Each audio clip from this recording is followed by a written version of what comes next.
Nhìn mấy trái nó muốn chặt nữa. Nó vàng ươm luôn. Quá vậy. Mình qua khu bên kia đi chú. Dạ. Đâu có gì. Lâu lâu chèo cũng mỏi chứ. Sao vậy? Bóp vô đó. Chặt vô đó. Lỗi. Rồi con kìa mà đó đúng rồi. Vậy đó. Rừng nhà mình rộng bao nhiêu chú? Này tôi 4,5 hectare lận. Dạ, quá trời ha. Này được không chú? Người ta lội trả lội vô. Sao người ta có quần áo, người ta rồi vô. Đó. Bên đây là chặt rồi.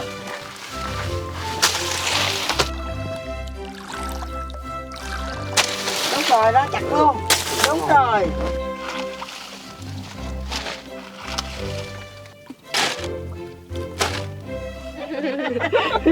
Thấy vậy là mừng rồi đó. Chặt ngày hôm kia là 2 ngày chặt 40 tấn nha. Dạ. Mà nó không có hư gì hết á, chỉ bao tí ăn là hư đâu tới mấy thôi, còn nhiêu là nguyên không á. Dạ. Chưa có cua không hay là mai mối? Không, trời ơi, bún tay tôi bóc. Có bắp rồi. Thôi vừa.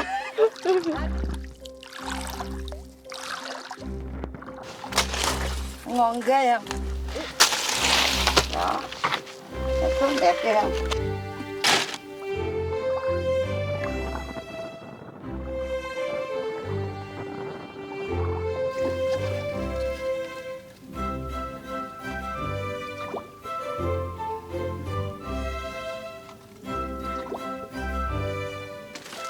Tôi nãy giờ đấy thôi chứ không có đóng này nổi nha.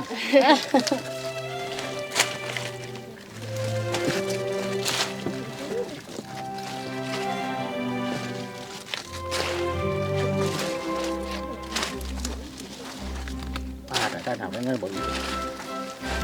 Nhà mình làm khóm được bao lâu rồi cô? Nay làm chắc 13 năm có. Dạ 13 năm rồi ha. Trước đi bằng mướt cho người ta để quần áo vậy nè, nó đâm không có còn gì hết trơn, cái về tốt là ngủ không được.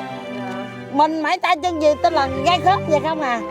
Sau này kinh nghiệm là bắt đầu mặc vô loại vô khớp là phải 2-3 bộ đồ. Nhưng mà hồi đó cô đâu có kỹ thuật mà đâu có biết người ta, tới chừng mình làm rồi mình hỏi người này hỏi người kia cái mình kinh nghiệm thêm vậy đó. Dạ.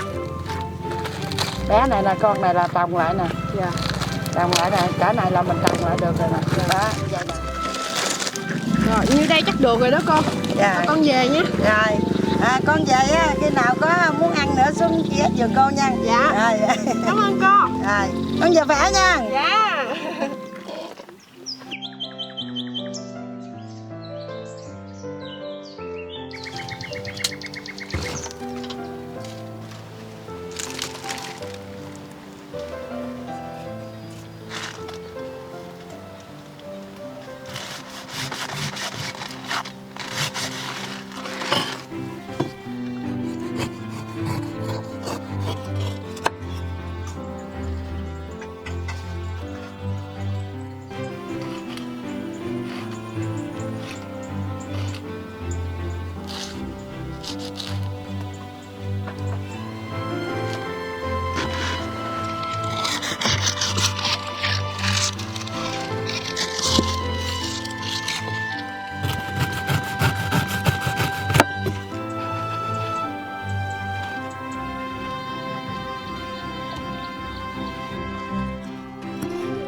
Nè, ăn kẹo đi cho chị thả xíu coi.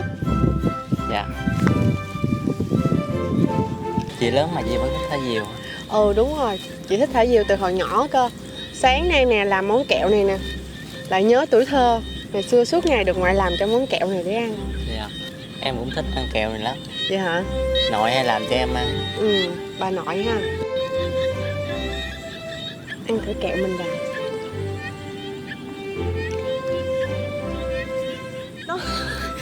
Hồi hộp với con diều này ghê. Ôi em ơi, cứu cứu. Trăng lên luôn rồi. Ăn đi.